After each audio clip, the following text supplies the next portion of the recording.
Hi there. This time Lula is preparing a romantic dinner for two. I have two salmon fillets here. I like using wild caught. They have better nutritional value, and you can feel free to take the tips off of the big salmon and you can just roll them under like this and make a beautiful square. That way they cook evenly. I've got two here just like that. I have here about 1 ounce of Philadelphia cream cheese. To that, I'm going to add a couple of tablespoons of sour cream. See how I use the big jug? I have Philly cream cheese and sour cream, and as you're soon going to see, Dijon mustard in huge supply. These are great staples in my kitchen.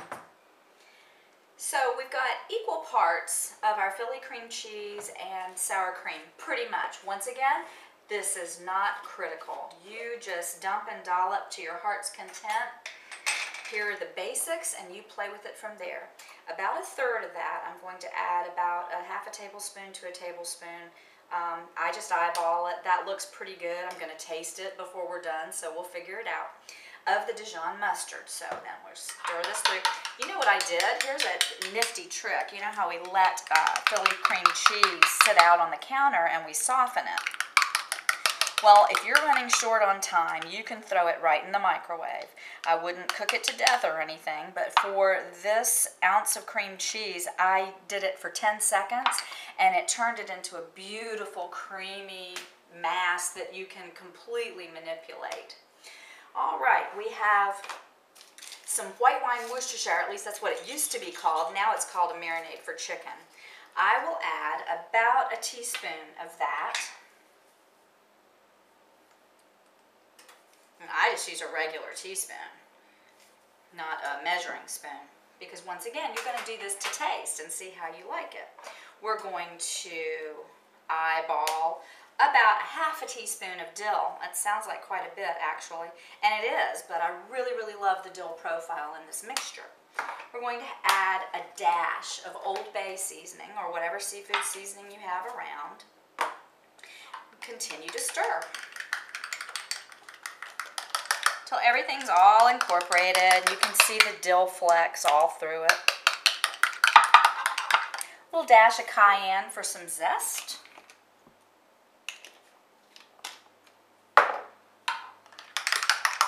All done.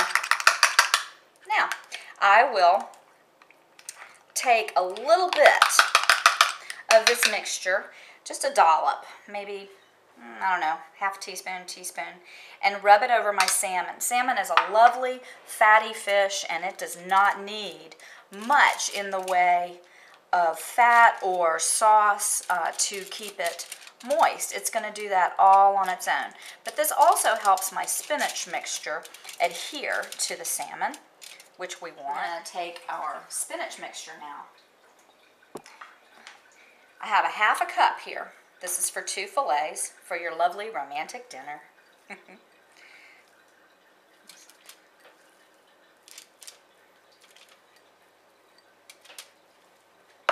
Spread it out.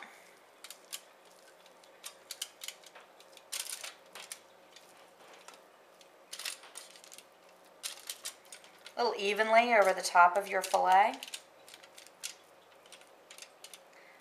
Beautimous. Ah, yes. I'm going to top it with the rest of our mixture.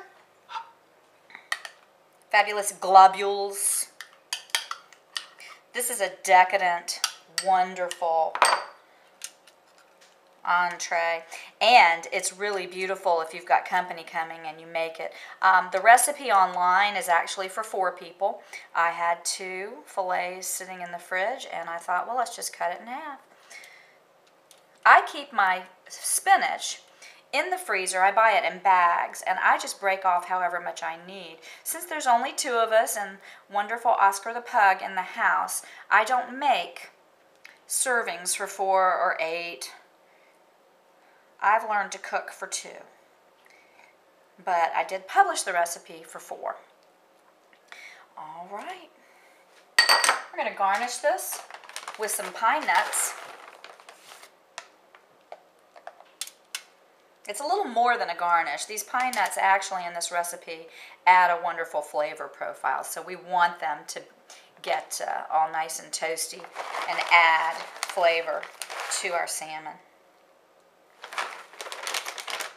Little tip for you, I buy pine nuts in a pretty big bag, and I bring them home as I do with any nut. I take my walnuts and my pine nuts because they're staples in my kitchen, and I go ahead and roast them on a flat sheet pan, 350 degrees in the oven for about 10 minutes, and then I pull them out, cool them, put them back in the bag, and throw them in the freezer. And when I need to pull out some for a salad or for whatever entree I'm making, I just take a handful and throw them in. They're already toasted and ready to go, and it only takes a couple of minutes for them to thaw out. I throw them right on the recipe. They don't affect it whatsoever.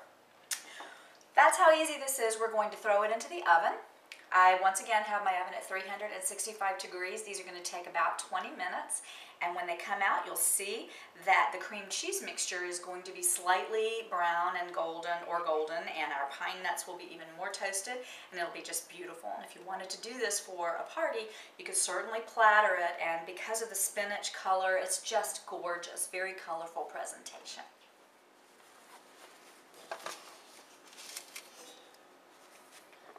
See there? I told you it would be romantic.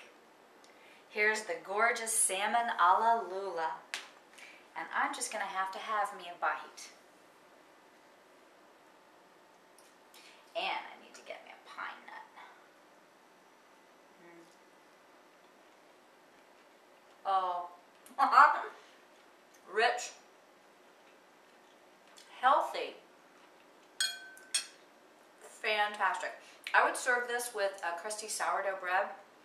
Don't even need any starch. Have a salad beforehand. Perfect.